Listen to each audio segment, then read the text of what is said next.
अस्सलाम वालेकुम, आप देख रहे हैं 39 न्यूज़। नजर डालते हैं आज की न्यूज़ पर।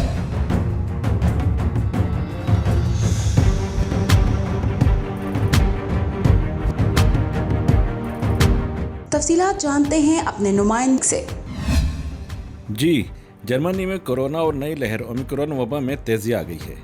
बड़ी तादाद में लोगों की हलाकतों का खदशा जाहिर किया गया है। जर्मनी के वजीर सेहत कार्ल लाउटरबाख ने मुल्क में खतरे की घंटी बजा दी है।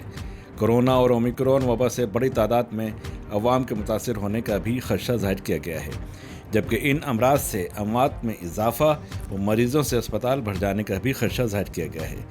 वजीर सेहत जर्मनी कार्ल लाउटरबाख ने इतवार के रोज़ मीडिया से गुफ्तगू करते हुए अवाम को खबरदार किया कि जर्मनी में ओमिक्रॉन वबा के शदीद असरात मुरतब हो सकते हैं, जिससे जर्मनी के अस्पतालों में इमरजेंसी जैसी कैफियत का सामना भी करना पड़ सकता है।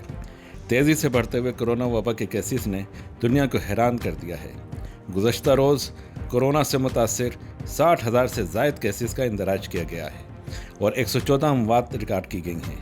याद रहे, जर्मनी की कुल आबादी तकरीबन 8.5 करोड़ के लगभग है। जर्मनी में पहले ही ज़्यादातर शॉप्स, मार्केटों और ऑफिसेज में बगैर वैक्सीनेशन डॉक्यूमेंट्स चेक किए लोगों के दाखिले पर पाबंदी है। Khan Qayadat, 39 news, Germany.